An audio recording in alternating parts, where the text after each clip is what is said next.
कांग्रेस के कद्दावर नेता और महाराष्ट्र के पूर्व मुख्यमंत्री अशोक चौहान ने मंगलवार को भारतीय जनता पार्टी में प्रवेश कर लिया। महाराष्ट्र के कांग्रेस को लगातार झटके लग रहे हैं। इसके पहले दो दिग्गज नेताओं ने बाबा सिद्दीकी और मिलिंद देवड़ा ने कांग्रेस का साथ छोड़ दिया। चौहान ने कांग्रेस के प्राथमिक पद से इस्तीफा दे दिया था। महाराष्ट्र के पूर्व मुख्यमंत्री सुशील कुमार शिंदे और कांग्रेस विधायक प्रणिती शिंदे बीजेपी में शामिल होंगे, ऐसी भविष्यवाणी राज्य के राजनीतिक क्षेत्र में की जा रही है। इस पर कांग्रेस के सेवादल यंग ब्रिगेड के अध्यक्ष सुदीप चाकोते ने सफाई देते हुए खुलासा किया है। बीजेपी आखिरी क्षण तक सुशील कुमार शिंदे और प्रणिती शिंदे को बीजेपी में लाने की कोशिश करेगी, क्योंकि बीजेपी के पास सोलापुर लोकसभा चुनाव के लिए मजबूत उम्मीदवार नहीं है। लेकिन सुशील कुमार शिंदे या प्रणिती शिंदे कभी भी बीजेपी में शामिल नहीं होंगे, ऐसा बयान कांग्रेस के सेवादल यंग ब्रिगेड के प्रदेश अध्यक्ष सुनील चाकोते ने दिया है। रणजित चाकोते यांचा भाजप प्रवेशावर तुमचं काय मत? शैलेश चाकोते आणि रणजित चाकोते त्यांना कशाचे आमिष दाखवले? आता त्यांचं परस्पर त्यांनी पक्षाचे आपले सदस्य देखील नव्हते।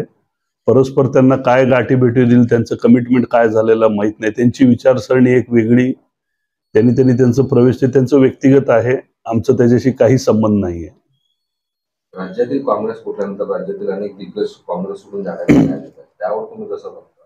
सोलापुरातले पण काही दिग्गज जाण्याच्या तयारीत आहे, अशा देखील चर्चा काही एक महिन्यापूर्वी झाल्या।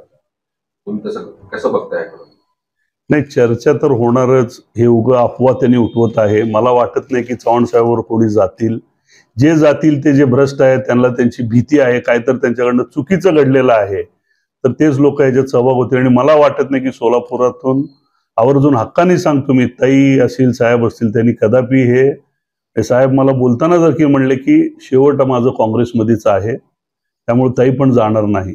नाही, ताई तर जाणार नाही। ताईंना मी फार पूर्वीपासून ओळखतो, त्यांनी इतकं ॲग्रेसिव्ह आहेत आणि त्यांच्या एवढं कार्यशैली कार्य करणारा आमदार सोलापूरला कधी भेटलेला नाही। तुम्ही सर्व आमदार लोक, खासदार लोकांना एकीकडे बघा आणि ह्यांच्या ऑफिसला एक गर्दी बघा। ताईंचं साहेबांचं फार वलय आहे। राहुलजी असतील, मॅडम असतील, साहेबांनी पक्षाला भरपूर दिलेलं आहे, ताईंनी तेवढंच वेळ दिलेला आहे। कदापि आम्ही विचारही करू शकत नाही की शिंदे घराणा भाजपमध्ये प्रवेश करतील, पण यांच्याकडे उमेदवार नसल्यामुळे शेवटच्या क्षणापर्यंत यांनी ते प्रयत्न करत राहणार।